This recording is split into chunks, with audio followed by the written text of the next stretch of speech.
Airing first on Asheville FM, WSFM-LP 103.3 in Asheville, North Carolina, this is The Final Straw, a weekly anarchist and anti-authoritarian broadcast and podcast emanating out of occupied 𝙗𝙤𝙀𝙪 land in southern Appalachia. We bring you voices from struggles for liberation from all around the world. Welcome. This week on the show, we're presenting an interview with Alice and Dolly, who are two people working toward disability justice and mad activism, among other things, about the prevalence of movement misogyny and anti-fascist currents, world building as anti-fascist and community defense, ways to rethink harmful patterns and movements, and some things that we can do to make each other safer. The show initially got in touch with these guests based on a Twitter thread that we'll have linked in our show notes that they co-authored about the issue. You can follow Alice on Twitter at @GothbotAlice. The Final Straw is a proud member of the Channel Zero network of anarchist podcasts, and here's a jingle from another member of CZN.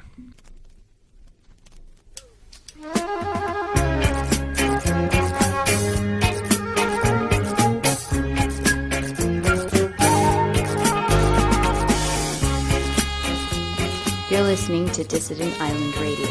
Live every first and third Friday of the month at 9 p.m. GMT. Check out www.dissidentisland.org for downloads and more.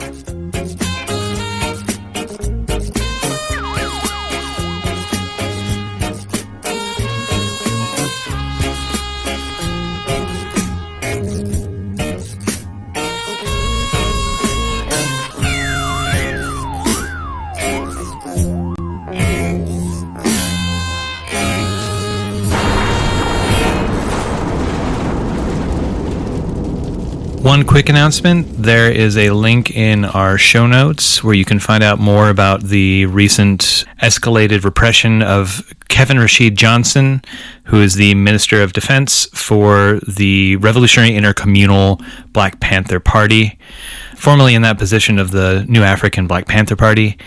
Rashid, we got to talk to a few years ago and talked about being silenced or attempted silencing of Rashid by shifting him across state borders. Initially, he was incarcerated by Virginia, but he's served time in dangerous situations, in particular, lots of scenarios where guards are outright racists and Klansmen in states like Florida, Indiana, Oregon, Texas, and now he is being moved to Ohio. So there's links in the show notes about how you can support Rashid by participating in a call-in campaign to his captors. I'm Alice. I am an anarchist and an anti-fascist. I have my hand in lots of different organizing spaces, particularly around like disability justice and mad rights. I identify as a mad person and a care worker, and so those things really impact the lens that I look at the world through, and impact the way I engage with other people and organize. So thank you so much for having me. My pronouns are they, she. I'm really excited to be here to talk with y'all today. Hi, I am Dolly, and I've been doing just some organizing work in all kinds of different capacities for, 20 years, and I've, affiliated with different kinds of folks at different points. I'm most interested in disability justice and abolition, especially psychiatric abolition. And part of the reason I don't necessarily align myself with specific movements is because of the stuff we're talking about today. I had experiences with anarchist groups and other leftist organizing that really felt like it was replicating the power structures that we were supposed to be pushing against. So so I don't necessarily align with any specific ideology that way, I don't think. That's super real. I've been hearing that story from a lot of folks who formerly identified as anarchist or align themselves with the anarchist tendency. So that's unfortunately something that we see a lot, and that's a huge shame in my opinion. Yeah. So thank you for saying that too. I think it's something we should be talking about. So we're here to discuss a topic which you posted about on your Twitter back in mid-June of this year. And it's notable for us as a show that we don't really seek like interviews based on Twitter threads usually, but this is such an important topic, and something, like you said before we started rolling, Alice, is something that people are really hungry to discuss. Namely, this is like the prevalence of movement misogyny and the prioritization or deprioritization of certain arenas of work within the anti-fascist current, depending on how they are socially gendered. Would you begin by giving a working definition of movement misogyny? Yes, I'm happy to. And actually, I just, before we jump in, I just want to point out that this conversation is not about a specific person, although we know a lot of people will think it is. We aren't going to talk about any individuals today because that's not really the point. We are talking about a pattern of behavior that we have witnessed in Ďaľi and my combined 20 years of organizing. People often want detailed descriptions of abusive situations in order to believe that they're real. But details don't make an experience more real, but they do re-traumatize people. And the content can cause trauma responses in the people listening, and we're not here for that. What we are here to talk about is how misogyny in the movement is replicating hierarchies that exist outside of it and are causing minoritized people to replicate the networks of support that we have to create in order to survive the world within our movements, but with even more secrecy and even higher stakes. So that said, movement misogyny is the misogyny that exists in our movement spaces. It, relies on paternalism and white supremacy and colonization and all the things that we seek to destroy. It relies on all of those things in order to keep us in these boxes and spaces and hierarchies that are harmful for people. Ďaľi, do you want to weigh in with maybe a better definition?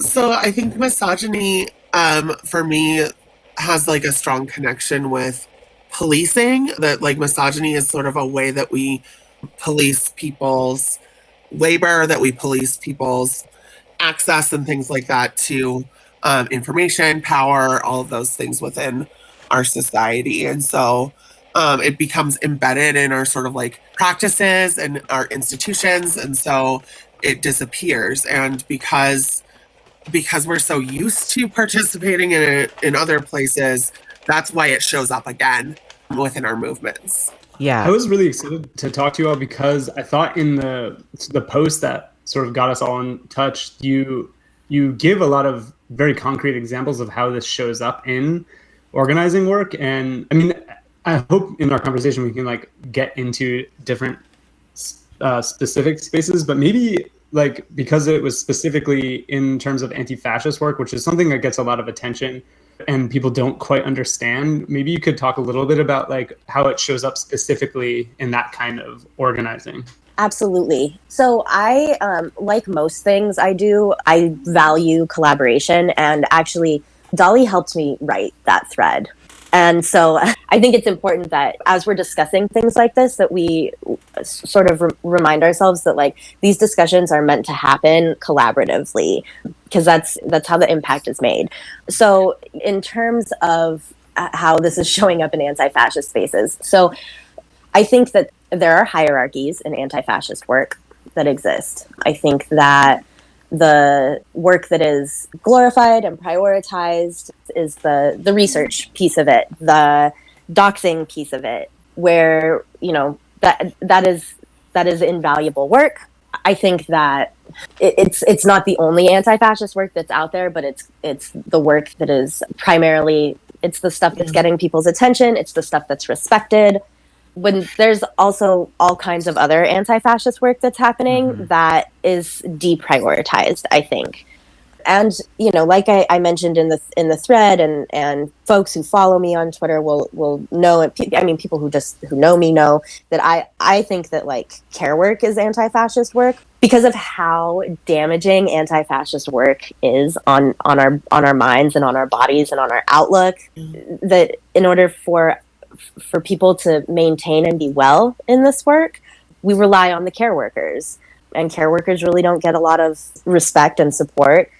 And the work isn't even recognized as actual work, right? It's just sort of expected from us. Yeah, and it's holding the movement together, and it's holding anti-fascist organizing together.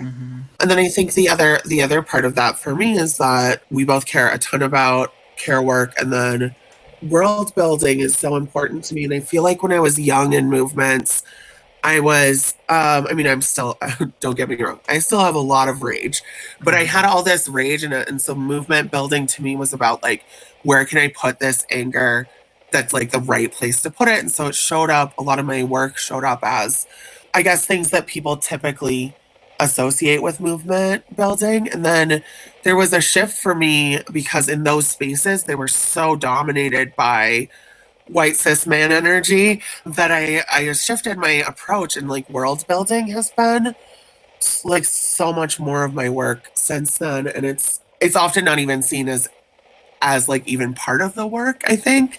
So like care work is sort of unacknowledged entirely, and then as like a thing that's happening. And then world building sometimes gets written off as like, I don't know, like you're messing around, or like it's not important, or it doesn't matter. And it's like, I would love for, after whatever revolution you're working towards, after the revolution, you want something to be there, right?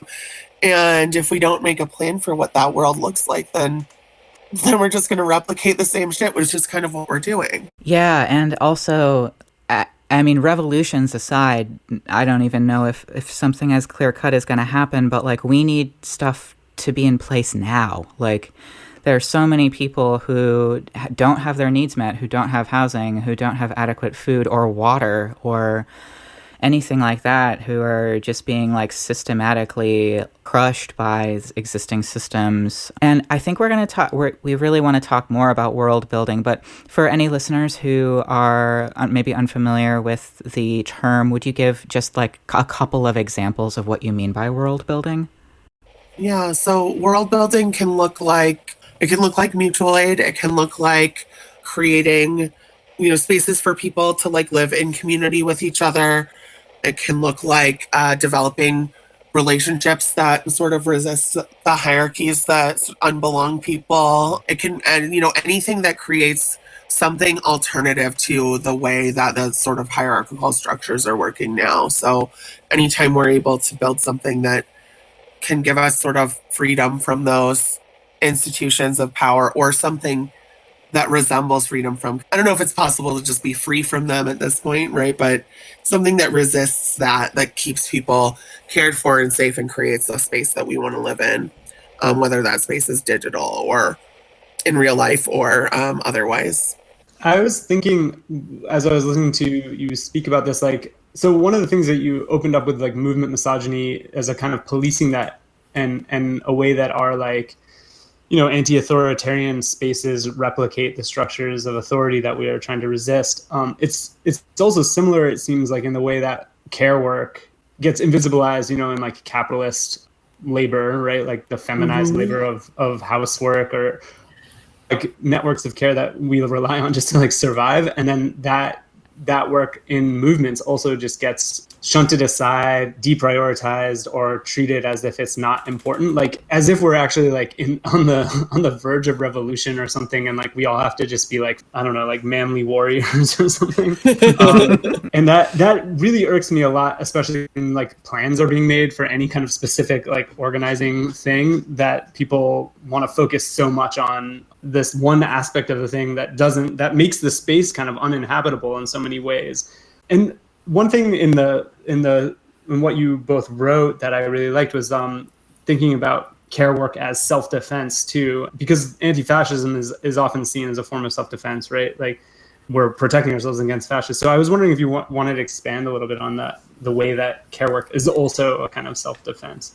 Absolutely. So I see care work as not just like self-defense, but community defense, right? Because we've got all of these, brilliant comrades that are doing, that are out here actively harming themselves by doing this work, whether it's anti-fascist work or, like mutual aid or crisis response or whatever.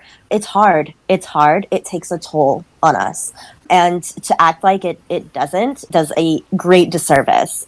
to the movement. And so what ends up happening is people inundate themselves with the research and expose themselves to the absolute worst shit, the worst kinds of people and the worst kinds of violence, so that we can turn around and report on it and expose these people, right? But we have to come up for air sometimes, and I think that's really hard to do. So it helps to have networks of people who can remind us to take care of ourselves. But since that's not really happening, folks are burning out and leaving the movement or killing themselves or both.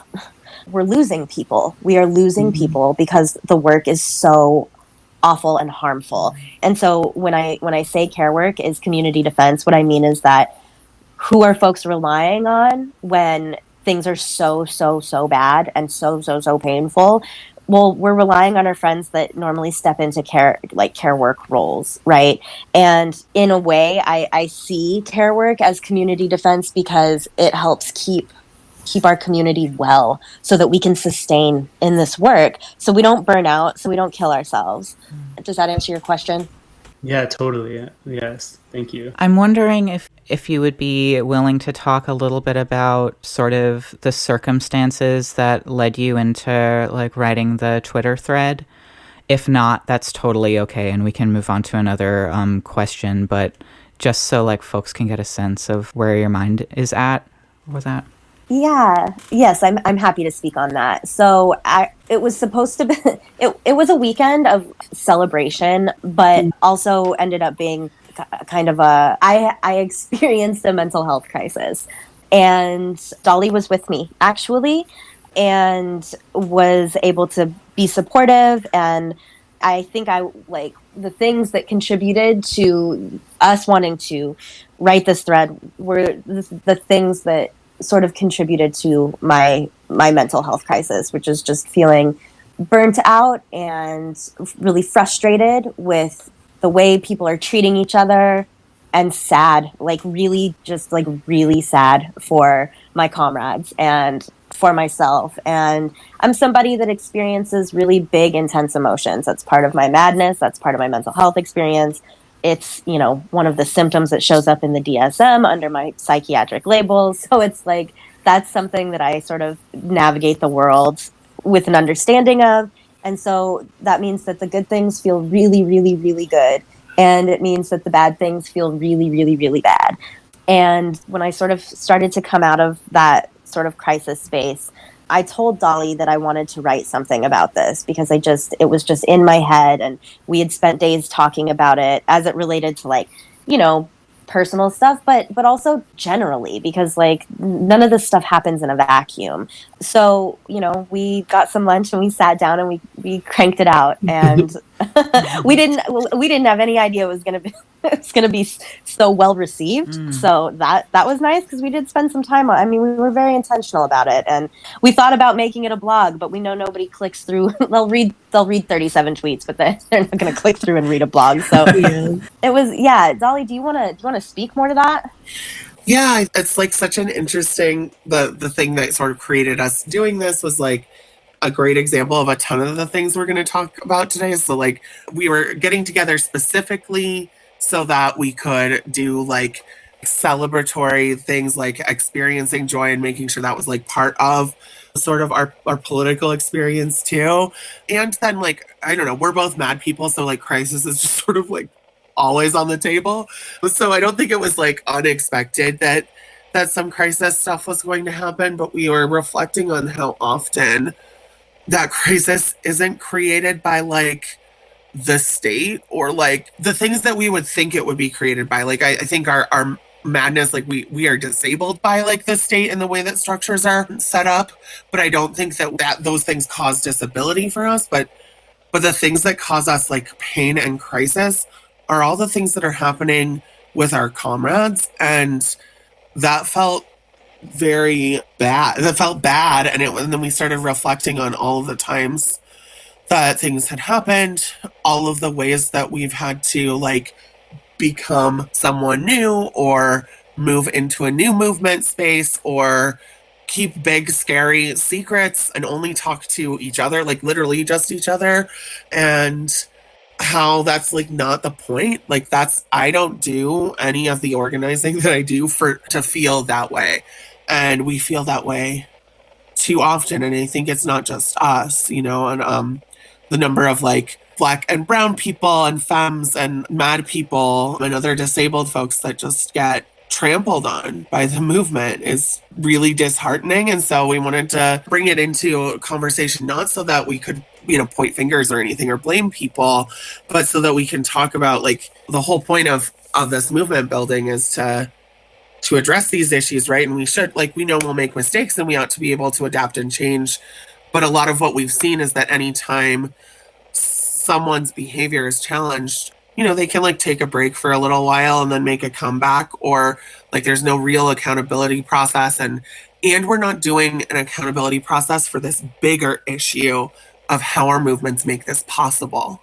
This is the Final Straw radio show, and you're hearing Scott and William interview Alice and Dolly about movement, misogyny, and how to make our revolutionary spaces safer and better for all involved. I've actually been put off a lot from anti-fascist spaces of like, not anti-fascist spaces because I want every space to be anti-fascist, but like working with in anti-fascist organizing because it feels super macho to me. And then trace that to like anti-racist skinhead movements, which like I think is getting a lot of attention now. I kind of came up in a scene sort of like that, and which for me was a form of like self-protection. But I just wonder like because you sort of move in those spaces, if you can talk about how macho-ness kind of shows up in anti-fascism, and like, is it the image of it that gets pervaded rather than like the actual reality of what the work is like? Because you talk about how so much of the care work gets invisibilized. Yeah, I do think that anti-fascist work is portrayed as like white cis men doing this like glorious, like investigating and getting all the credit for it. And, and the way that folks have to engage when reporting on it, like sort of is very machismo. And I'm frustrated by that. Because that is not the reality. Like you said, like it's just not the reality. Not every anti-fascist researcher out here doing kick-ass work is a white cis man. And it's so frustrating to me. But the reason we think that is because of who gets to be elevated. And the voices that are typically elevated are those of white cis men. And it does erase and invisibilize everyone else. And on one hand, that can be very protective, right? Because like the Nazis and the state are after us. So if people think that we are someone different than we are, that can be protective. That can help us survive. But it also takes a toll on people's mental health, not being able to be authentic in who we are, not be able to recognize our intersecting identities, and all of the secrecy and anonymity. There's a dark side to that.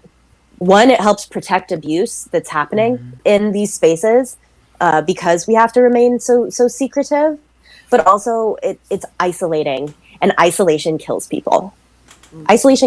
So I so badly want things to be different, but I also I can understand why things are the way they are, and it's demoralizing and it hurts. As somebody that does this work, it's painful.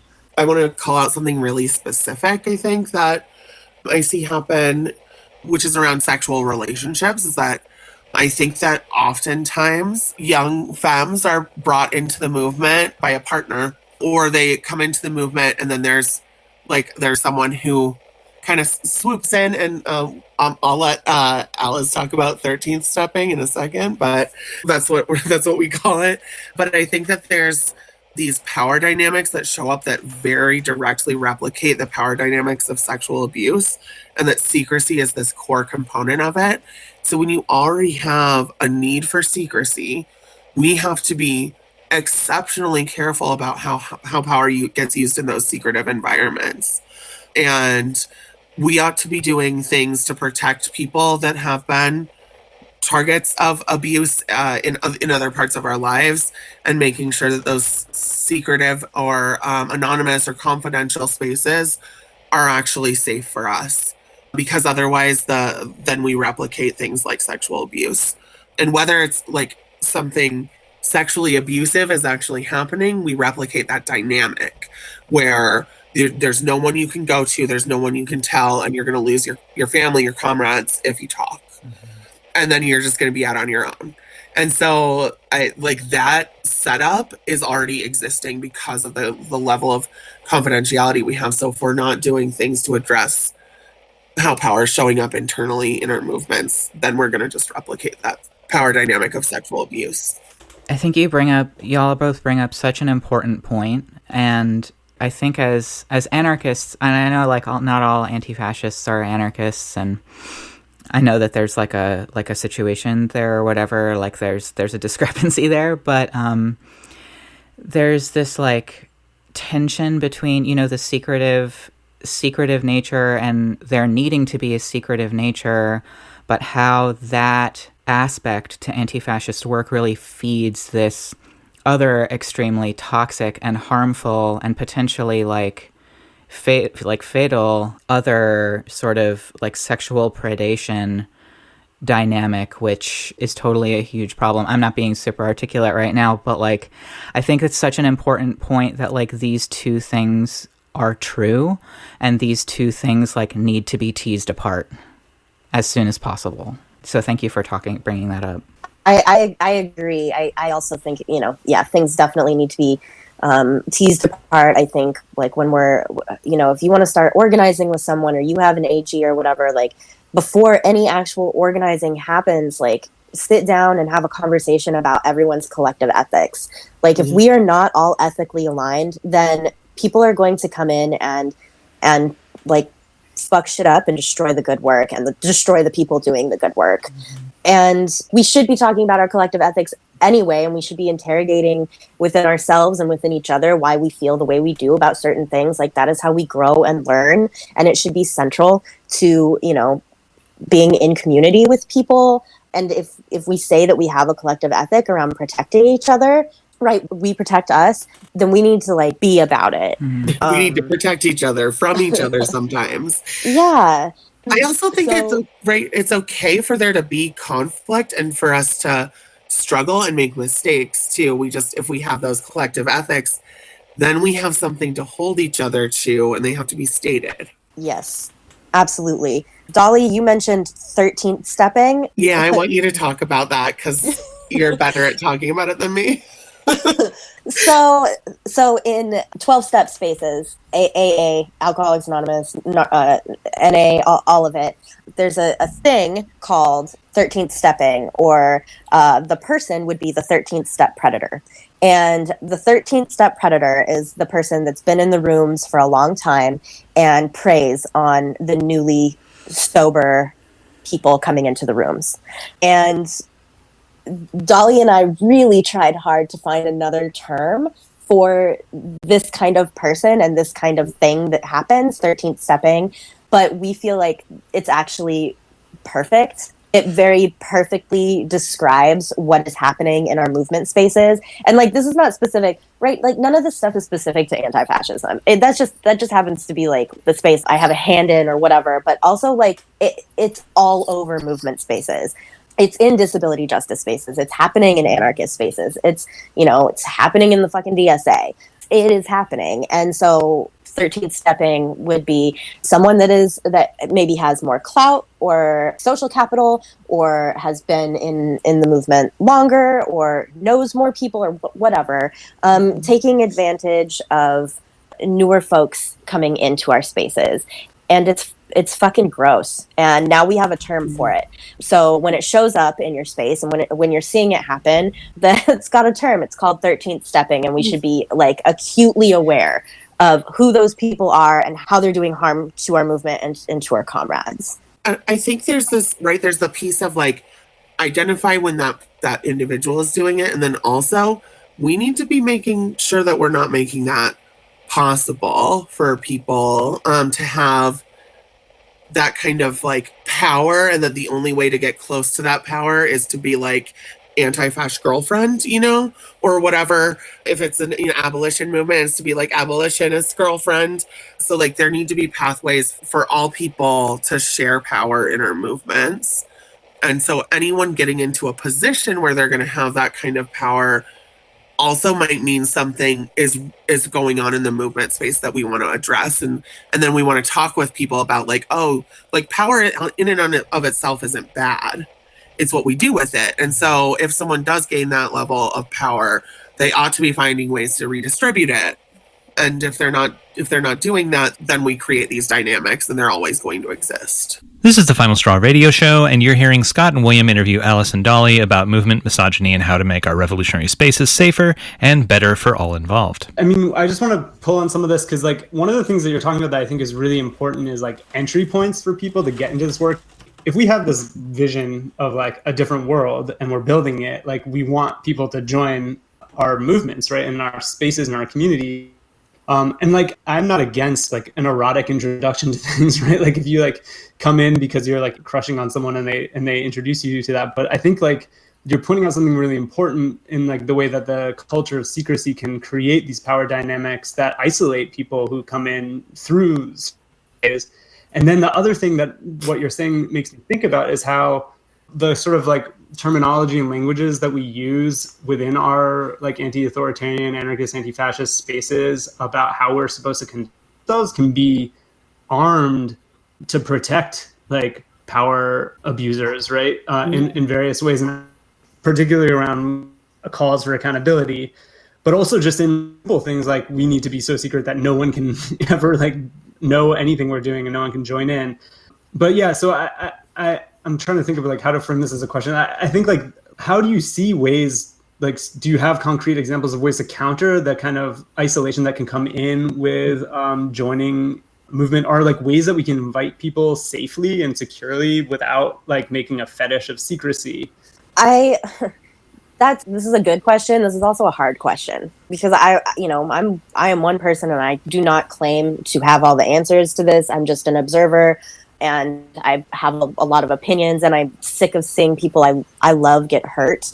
I think that connecting people to groups as opposed to like individuals, making sure that lines of communication are open, having moments where people can engage in conflict openly. So that becomes commonplace, right? Mm-hmm. So that if someone's having some interpersonal shit with another comrade, that like it doesn't have to be like take that shit outside, deal with it on your own, mm-hmm. right? Like there's a difference between like privacy and like secrecy, right? And I think that like privacy can be important for people who maybe like don't want to, air out all their dirty laundry. That's fine. But also like we should be creating spaces where having it out with a comrade can happen. And it doesn't mean that everything's going to end and everything's going to be over and that people, have to like pack their bags and get the fuck out. We can have conflict openly and it doesn't have to be like hostile or shitty. Yeah. So I think from my perspective, there's this sort of core function of movement building that's about like aggressively belonging people. Like we need to belong to each other. And so much of the things that harm us are like systems that are set up to purposefully like unbelong us. And so you can't be secret from each other. We need to be able to have space for us to know each other. And it doesn't have to be know everything, right? Knowing each other doesn't mean knowing every detail about someone's life and where they live and, their social security number or whatever, those things, even their legal names. But we have to belong to something to be able to behave ethically toward each other. And I do think we have to stop caring. It's amazing what you can get done when you stop caring who gets the credit for it. And I think that sometimes we still hold on to wanting to have credit for the things that we do. And so there's this like shift back and forth between like secrecy, privacy, and then someone wanting credit, and then the folks who have like created privacy around their group get into different kinds of positions of power because someone wants credit and behaves in different ways because of that. So I think if we are able to like share the credit across the board or not even care who gets credit, maybe there's no credit happening for work that's done, and if we can make sure that there's an essential function of our movement building that is about being in community with each other, those things help. I do want to add one more thing. In terms of like cultivating the spaces that we want that are safe for people, we also like, you know, and I know we're getting there, but like we need to believe survivors. Like we need to believe when people outcry that some fucked up shit has happened. And like this whole, you know, I mentioned it right at the top of this, but this idea that like you need the graphic details of someone's experience of violence or abuse in order to believe that it happened, like that's some shit you need to work out with you. Because like we don't treat, you know, if someone comes to us and says, hey, I got a diagnosis of cancer and I'm really scared, we're not like, show me the paperwork or I don't believe you, right? We don't have to personally experience cancer to know how bad and shitty cancer is. Like, why do we do that with other things? Why do we do that with interpersonal violence? I don't understand it. It doesn't make sense. It's antithetical to what we're supposed to be moving toward and building. And, you know, this idea that like, I need receipts in order to believe you, like nobody outcries because that's like healing and enjoyable. Okay. People outcry because they want to protect other people who might be victims in the future. Right? It's about protecting the community and letting people know a person is not safe. No abuse survivor ever was like, yeah, I'm so glad I had to like tell a bunch of people about this. Like, no one. So sorry, maybe that was a little tangential, but I think it's all related. Like those are super important points to consider. Two of the things that came up for me when Alice, you were talking about people needing to be like comfortable with conflict, that really resonated with me because I think that we, like the rest of our society, is like, for as much conflict as we do have, we are still very conflict averse or conflict avoidant. And like that really, really stems out of sort of a respectability politics, right? That is like super, super neoliberal and is really divorcing people from like our normal or whatever, our like human processes that are happening internally anyway. And also, when you were talking about credit, immediately I started thinking about that person that punched that white supremacist on live TV during the inauguration. Do y'all remember that? And like, I don't know who did that, and I don't want to know, and it's kind of like we all did it, like, in my opinion. So this is super beautiful to think about, you know, like... It's better if none of us ever know, right? Yeah, and that's the thing, too, right? But there's certain things that, like, internally we, like, need to be talking about. I had something... Oh, I would love to hear y'all's takes on... So, like, anybody who's been paying any amount of attention to the news will know that so-called extremism, for lack of a better word, is sort of on the rise, far-right style. And I think that anti-fascism has sort of a crisis narrative built into it. And I have definitely noticed, like within anti-fascist currents, that this crisis narrative definitely contributes to these harmful patterns in the way of, oh, we don't have time to deal with that right now. We're in the middle of a crisis. I would love to hear. That is white supremacy. Totally. Yeah, that's urgency is white supremacy in action. That whole narrative is just like pushed forward by white supremacy culture. It's so frustrating to me that we fall so easily into that. I don't know. Do you have more to say about that, Alice? It's really fucking harmful. It's an absolute lie. Like, you know, we can move diligently, and like, so here's the other thing is like, yes, that the crisis narrative absolutely exists, and it's an out for people who don't want to deal with other shit. And like, if you're somebody that's pushing that, like, I don't have time, I have to work on this, like, that's a you issue. Like, get right with you, connect with people, because that's not how it has to be. And like, actually, as anti-fascists, we know that if we're about to put out research on someone or drop a dox or whatever, we have to make sure that we are incredibly accurate, because we know what happens when we identify somebody as a fucking problem, as a neo-Nazi or whatever. Like, their lives change dramatically because of that. So like, we have to have this incredible level of accuracy that surpasses mainstream media. Like, we, you know, our attention to detail has to be immaculate, and that takes time. That does not happen overnight. So even though this whole like crisis narrative exists, like, we're not actually embodying that, because we know that we have to check and double check and recheck and check again and have somebody else put eyes on it before it even gets pushed out. And like, that's how it should be. So then, like, this whole idea that like, I can't be doing anything else because I have to be doing this. Like, first of all, like, it's centering yourself in movement work, and I think that's icky. And it's a lie, and like, that's avoidant behavior. I don't mean to get real clinical. That's kind of gross, I feel like. But yeah, just be honest with yourself about like the fact that, okay, so I'm using this work to avoid all the shit in my life that I don't want to do. And like, okay, so like, be radically honest, because then we can like address that or not. But saying I don't have time to do other things because this is what's happening right now, and oh my god, like, that's bullshit.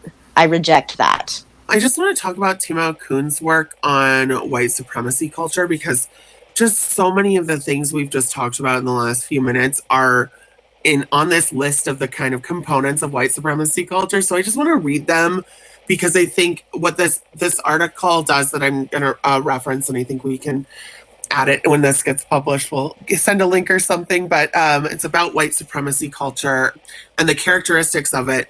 Each characteristic has a description, and then it also has antidotes. So like, we ought to be talking about this within any kind of groups or organizing that we're doing, but perfectionism is part of it.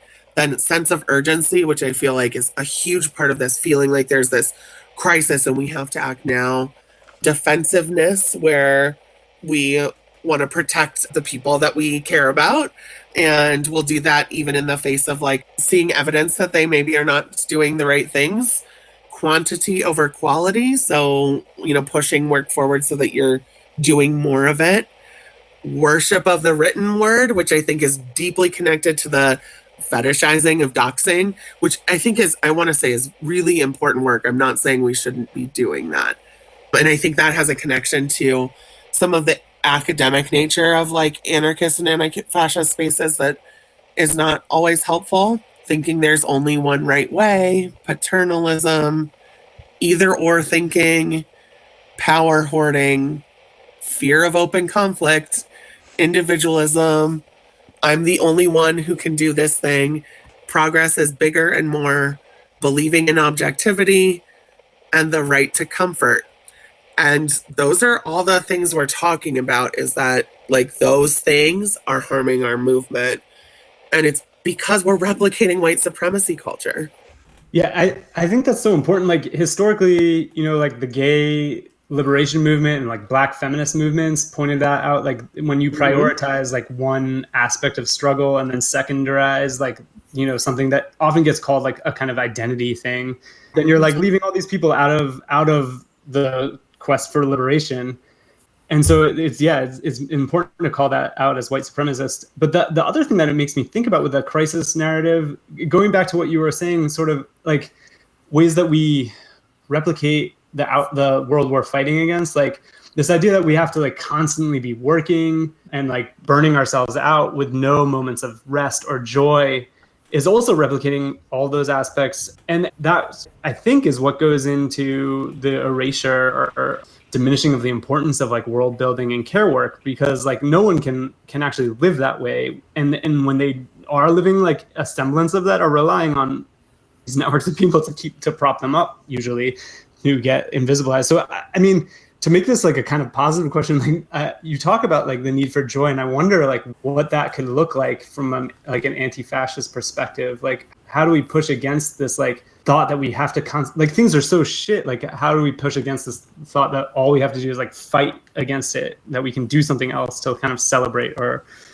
create those relationships? I think that I think we need to pause and celebrate. We don't do that we should, and we should find ways to be in community with each other when we pause and celebrate. I think wrapping up a major investigation, we don't just have to go on to the next, right? There will always be another investigation, but like really intentionally baking into your process the space for joy and for pleasure and for celebration. And the other part of working in community with other people is like so that we can hold each other accountable. So like then holding each other accountable to that, right? You know, making sure that like, hey, you just wrapped up this gnarly investigation, whatever. What can we do? How can we connect and just chill and just be with each other and like not make this about the work? That's just like a very basic jumping off point.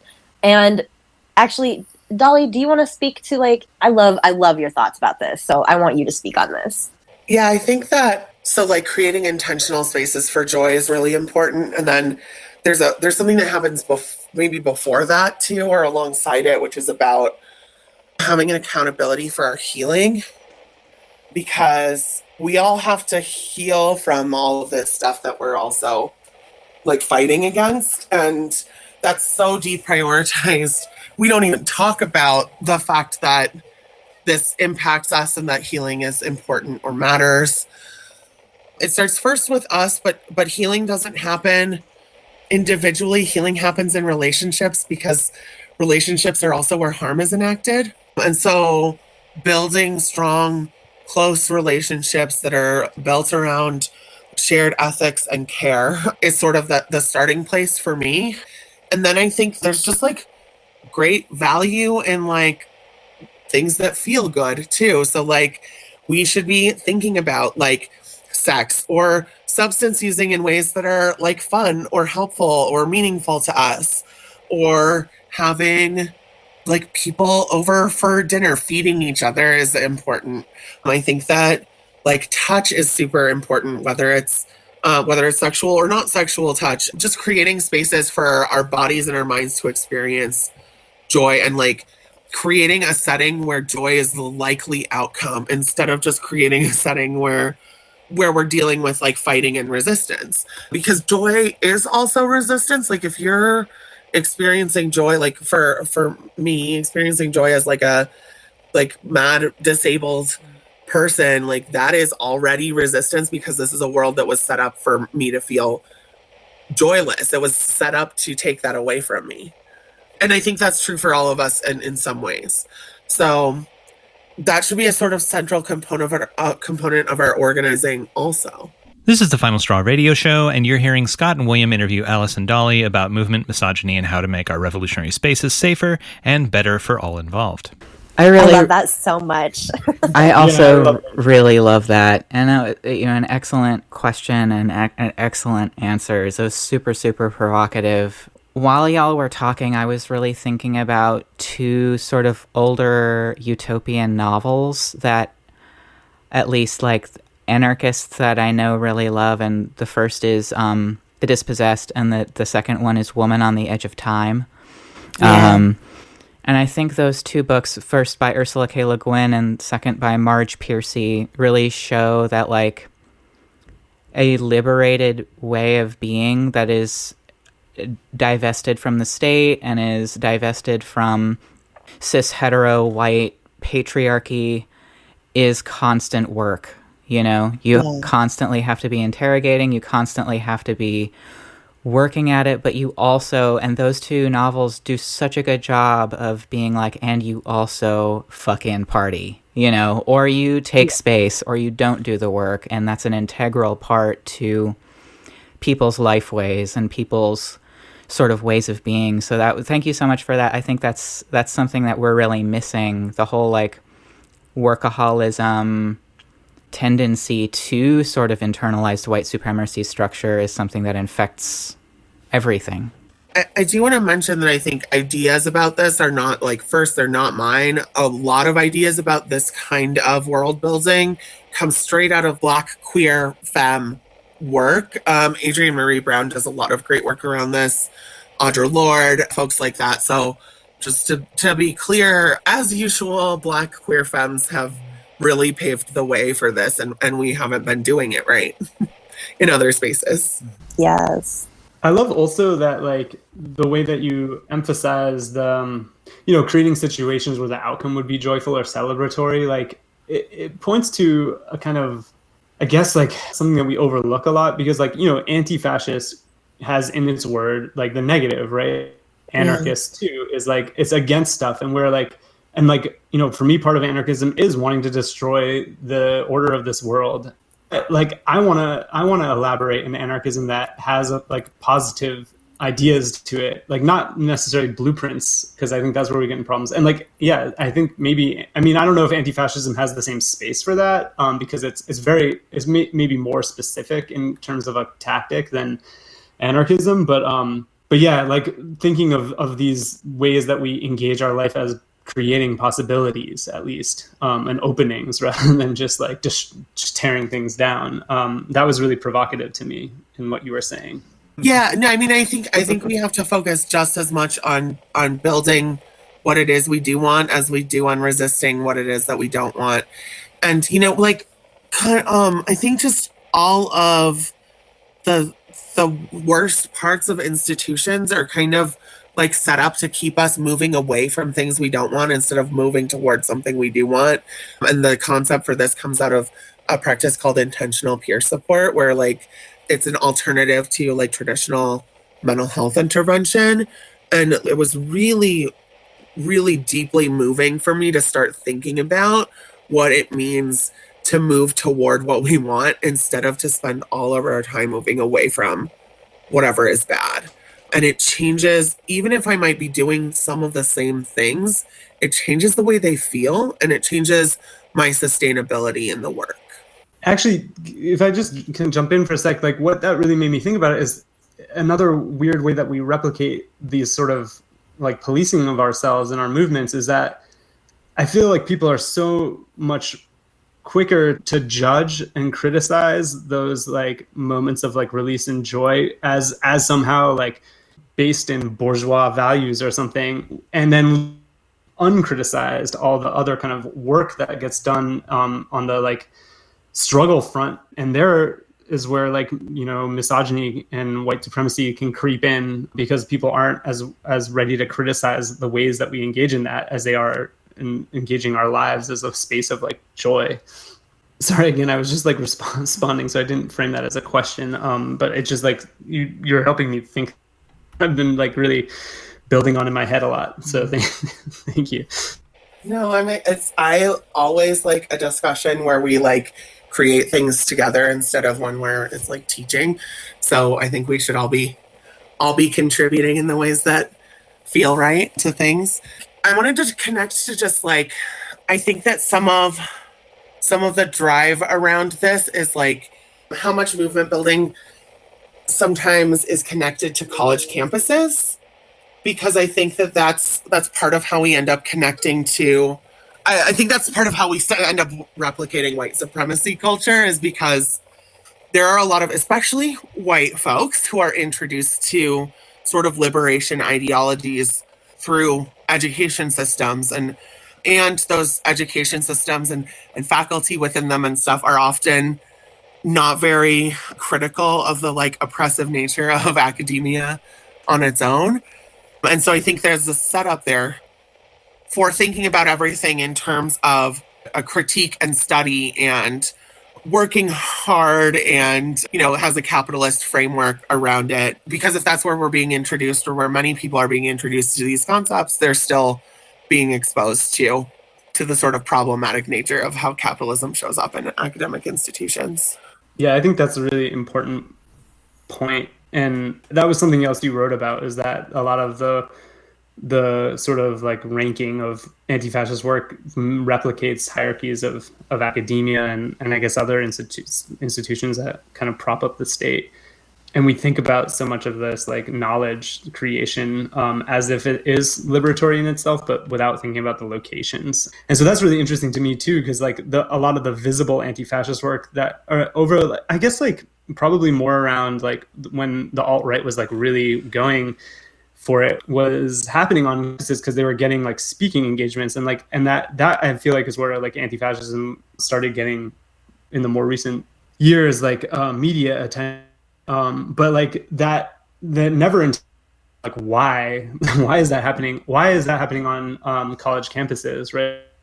And creating that situation of conflict. And it's this like, like those ideas of free speech or whatever that come into play. Those institutions prop up. They aren't neutral. They're there to like uphold the system. I really love that you bring that into a critique of academia. And there's a lot of policing of language in movement spaces that makes me pretty uncomfortable, especially when we start thinking about having movement spaces really be open to people with like a broad range of disability and accessibility around language. There are a lot of spaces where movements have become very inaccessible for people. And I think it's also like the movements that are getting the most sort of public attention look like that. But I know of all kinds of movement building things that are happening that look very different from that. But they're not I guess they're not very often perceived in mainstream spaces as like what movement building is. Yeah, I think that the movement building work that I've seen that happens, in those spheres often gets sidelined. I definitely like agree with that. I'm wondering if Scott, you wrote this question about accountability processes. Yeah, that was on my mind. Yeah, and is it okay if I articulate it? Yeah, for sure. So one of the like sort of internal processes that we have for like dealing with conflict is the accountability process, which lots has been said about it.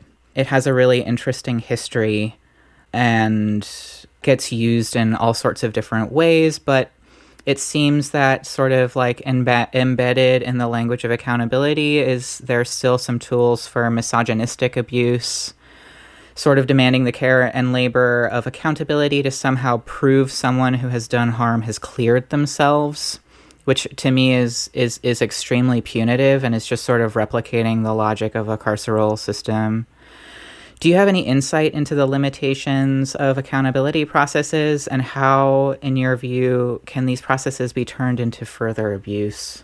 So I think, so when I think of accountability processes, I don't think of like one specific process. I think of a process that is victim-centered. Any process that places a victim in front of their abuser is like not accountability. That is blood sport and fucked up. Unless, of course, a victim would like to confront their abuser in a space where people are around to bear witness. Because I think bearing witness is really important.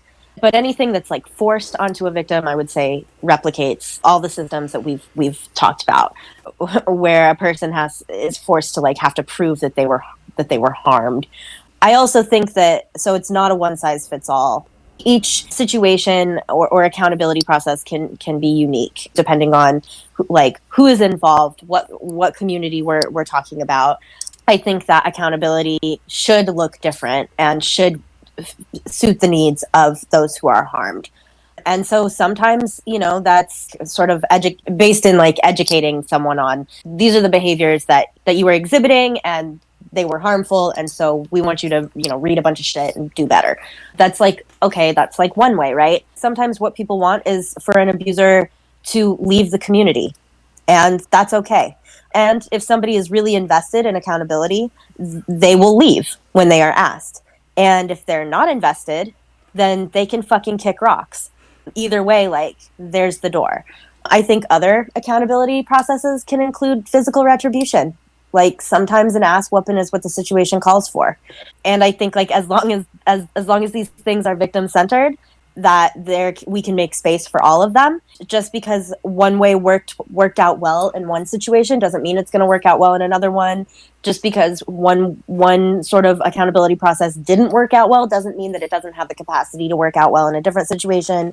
I think we need to remain like very limber and flexible, and like accountability takes time and energy. It takes the work of like many members of our community, right? Accountability processes shouldn't be secretive and closed off because the idea is to make our community safer. Yeah. Dolly, do you have Yeah, I love this question because we kind of disagree on some parts of it and kind of don't. And we've talked a lot about it.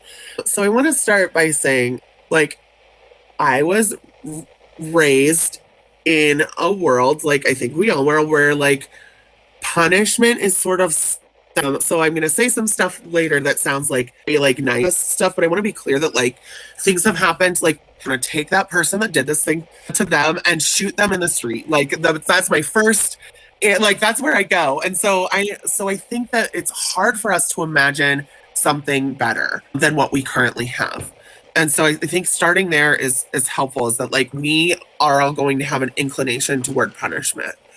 And we have to like sort of own and know that before we can go into doing something differently. Accountability also only works if we are holding people accountable, it's not about like accountability for like you perpetrated against this person, you're accountable to them. The accountability is holding us accountable to our collective ethics. And so if someone has violated our ethics, and there's a victim involved in that, or whether there's not, maybe there's a violation that's different. If someone has violated our ethics, we ought to have talked about before that situation occurs, how we first pull each other in when we see it happening before it gets too bad, and how we respond when someone transgresses. And so in our communities, we have to have talked about those things. And I don't think we really do that. And so then when something happens, what accountability looks like is we're trying to find out who's telling the truth and who's to blame. And then who's going to be sort of saddled with like work to do to be better or whatever. If we shift the perspective from that individualist place to a collective place, it can feel a little different. So what we're holding people accountable to is to our community's ethics. And the community is responsible for holding that person accountable, not the victim of something that happened. And that the person who transgressed is part of that accountability and ought to be engaging in the process as well, because the idea would be that we want to be accountable to each other. So if all of that is true, then things get really easy, right? But what happens is that we don't have those things in place. And I don't know that people always actually want to be accountable. I think sometimes people would rather be punished because then they don't have to change or work harder or be anything else, because you take the punishment and then it's over. And there's no accountability in punishment. And so oftentimes what I see happen is even when a punishment wasn't assigned by a group, people self-punish in ways that are very visible, that make people think they're being accountable, and then they get to show back up in our movement spaces having not changed anything at all. And then they do it again, and then they do it again. And it makes it possible for other people to do it because they see exactly what the pathway is to not having to be accountable. This is the Final Straw radio show, and you're hearing Scott and William interview Alice and Dolly about movement, misogyny, and how to make our revolutionary spaces safer and better for all involved. I'm glad that you brought up like relying and holding us accountable to our collective ethics. I think like that's like, it ties back into what we've talked about at the beginning of this conversation, where if you're going to be working with a group of people, like the first conversation you must have is about our collective ethics. Like, what do we hold most dear when it comes to the way we treat each other, the way we view the world? And like, we're not doing that. So we have to come up with ways to handle shit without any sort of infrastructure to be able to do it. That's that crisis narrative, showing back up, and it is white supremacy, and it feels really like it's hard because Dolly, you're right. We do a little bit disagree about this, and like, you know, this is a good opportunity for me to sort of interrogate some shit in myself about this stuff, and yeah. So I think like this is why these conversations are important, folks. Right. And I think that like, because we're learning about this and we're learning about different ways, in our movements, like we'll do it wrong. And sometimes the only response that we have to protect our community is to push people out. And we can know that that's the wrong thing to do and know that there's not a better option right now that we can think of, that we can figure out, and keep working toward doing something better. But I think I would rather push someone out of my community than have them perpetrating against people all the time, I guess. I think. I agree. Today, that's how I feel, because I don't know a better way. Yeah. But I want to keep working on a better way. Thank you so much for giving all these, like, I don't know, I just like the different ways that it can look, and portraying it as accountability, as you said, limber, like we have to be like flexible, it seems. And I think it's really important how you connected that to this idea of like a collective ethics.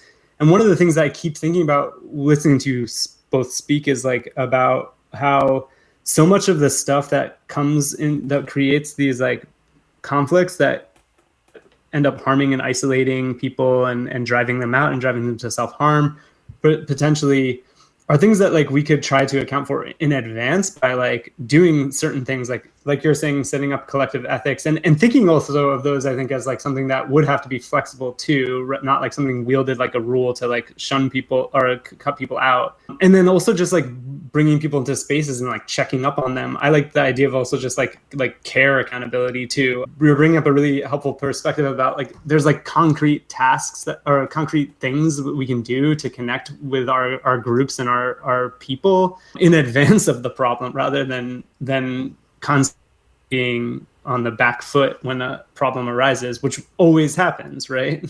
Right. And I think there's like no sustainability in a movement that's not held together by our ethics, because like the movement is bigger than us, which is for me, that's what's compelling about it, because like I need something bigger than me, that's bigger and better than me, because I have a lot of things I don't love about myself, right? And so for me, that's a really like important part of my mental health, is being involved in something bigger than me. But we can tear movements apart when we let movements be about just individual people and their individual relationships. But when we shift our focus to a more collectivist mindset, it's about our communities, and it's about our communities' values, and it's about our communities' ethics, and about our communities' protection, then it starts to look different how we think about accountability and relationships and transgressions against our ethics too. And also, I think it's really important, the really important point that you brought up of we can know that something's the wrong thing to do, but not have any other sort of form of recourse, and sort of getting comfortable with that sort of uncomfortable tension too is, I think, like a really important provocation as well.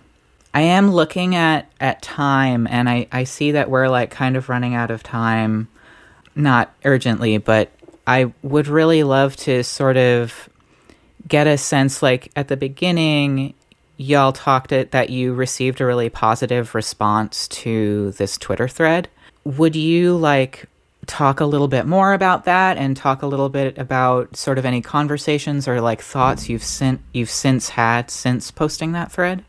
Yeah. Well, again, I was like pretty, I was pretty blown away about how I think so, like, right, I'm in an echo chamber. We're in an echo chamber. So then like that just happens on social media platforms and in digital spaces. And as far as echo chambers are concerned, I like mine. It's fine. I love my comrades. I love being able to engage with people. I got a lot of like private messages from comrades who are just also feeling like just fucked up and burnt out about things, and wanting to having trouble finding the words to express the multifaceted frustration that we're all feeling, given the misogyny that exists in our movement spaces. Folks are feeling like trapped, and exhausted. We're spinning our wheels, and I think more than anything, the message that I got was, people were just happy to be able to like have some some dialogue around this. And with the understanding that like none of us are perfect, none of our community spaces are perfect, none of our communities are perfect. Like we are imperfect, and perfection is not what we're striving towards.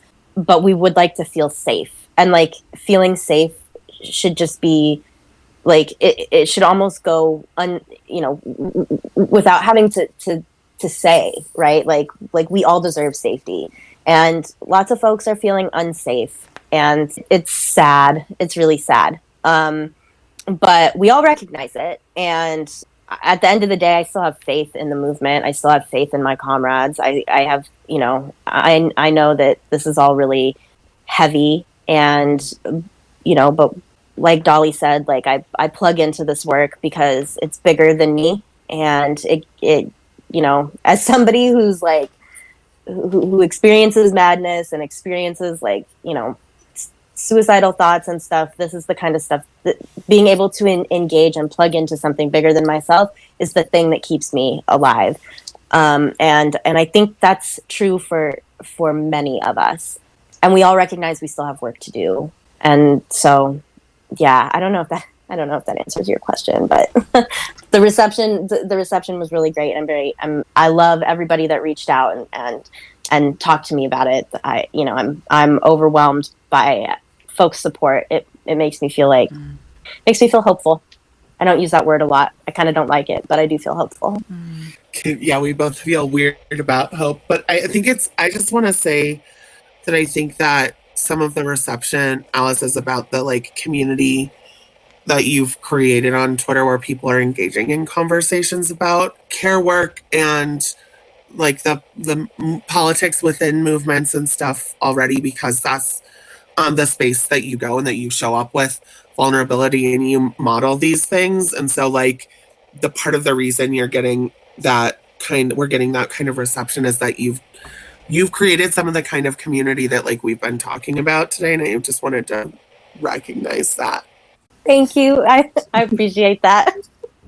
I think you're right. And I have tried to do that, and I've tried to be intentional about it. And I appreciate that you noticed that. Thank you. Yeah, I wanted to say, like, I'm so thankful and grateful that you put yourself out there to like start this conversation and allow us to have this conversation, because we need to find ways we need to be able to find each other, right? And that takes like it's a risk, but it also is like amazing to have these connections. And I'm really happy to be in connection with you. Thank you. I like the feeling is absolutely mutual. Thank you for inviting us to talk about this. This has been a really great conversation. Absolutely. Yeah, it's such a pleasure to, get to meet you and, sit down and in scare quotes and just like hear your words about and your experiences about these things. And I think this is a very urgent conversation, not to like bring it down or anything, but I think that this is a really urgent conversation that needs to be happening within movement, because there are so many new people who are getting interested in, this kind of thing as like kind of the world heats up on several fronts and all these things. So I think we need to like know how to, get our shit on lock or whatever, for lack of a better phrase. And I think that I hope that this will help, and I hope that people like have gotten something from it. And I'm also, just wondering if there's anything that we missed in this interview that you want to give voice to sort of in closing, or like any words that you would, leave listeners with for this interview. What do you got, Dolly? I think I mentioned toward the beginning of our conversation how much I felt very like motivated by like rage in my activist career, I guess you could say. But this side of the work is all about love. And so like focusing on how you build like loving, caring connections that are not based in holding power over people is where things come from. So, spend some time putting some rage on the back burner a little bit so we can focus on love. Oh, I love that. I love that. And, folks who follow me on Twitter will, like, in that same vein, folks that follow me on Twitter will know. I say this a lot, but tell your comrades you love them. Tell them again. I think that's all I got. Where can people follow you on Twitter? I am at 𝙤𝙤𝙪𝙨. Sick. And yeah, my just that's it. I only exist on Twitter. So. You can find me there. I only exist in real life, so you can't find me anywhere. That's awesome. Cool. Well, yeah, thanks so much for sharing your insight and wisdom and ideas, and that was a really beautiful way to end it. I'm really, really looking forward to, sitting with this audio. I have the privilege of being the one to edit this audio for a broadcast, so I'm really looking forward to that process because, I really enjoyed hearing y'all's take on all of these topics, and I hope that we can, collaborate together in future and sit down again or anything like that. I've really enjoyed like beginning this process with y'all. Yes, we would love to come back. We've got plenty of opinions on things. Cool. Yeah, no shortage of opinions here. I love put that out there. And this is like all that this radio show is about too, is like trying to form connections between people and trying to do this stuff. So thank you for being a part of it, and thank you for doing your own work, and like I really just appreciate y'all so much. That was Scott and William interviewing Alice and Dolly about the ways we could rethink our revolutionary spaces and how to make them more serving and accessible to everyone involved. You can follow Alice on Twitter at @GothBotAlice, and to read Tema Okun's work, which Dolly was referencing on unmasking and addressing white supremacy culture, you can follow the link in our show notes or search White Supremacy Culture on your search engine and follow results to the PDF on the Dismantling Racism page. Follow us on social media by visiting tfsr.wtf/links. You can also support our ongoing transcription efforts, which get topical and timely anti-authoritarian, anti-capitalist, and all the other good antis texts into a format for easier digestion for folks with hearing difficulties, for whom English is not their first language, easier mailing into prisons, easier translation, as well as searching by search engines, by becoming a patron at patreon.com/TFSR, or making a one-time or recurring donation, or purchasing t-shirts, stickers, or other merch. And more info on that can be found at tfsr.wtf/support. And if you want to hear us up on your local community or college radio station, you can find more info at tfsr.wtf/radio. Thanks to all of our supporters and the folks who get in touch with us with ideas for making this project possible. This is The Final Straw, and I'm 𝙬𝙚𝙪𝙨.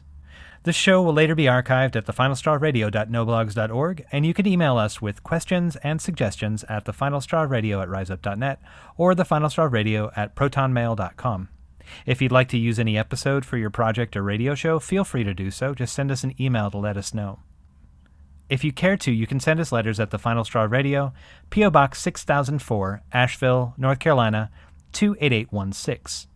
This show is brought to you by Firestorm Books and Coffee. Located at 610 Haywood Road, Firestorm Books and Coffee is a worker-owned co-op in Asheville specializing in offbeat, underground, and independent literature. You can find a catalog of Firestorm's books and zines, plus a full calendar of events up at their website, firestorm.coop.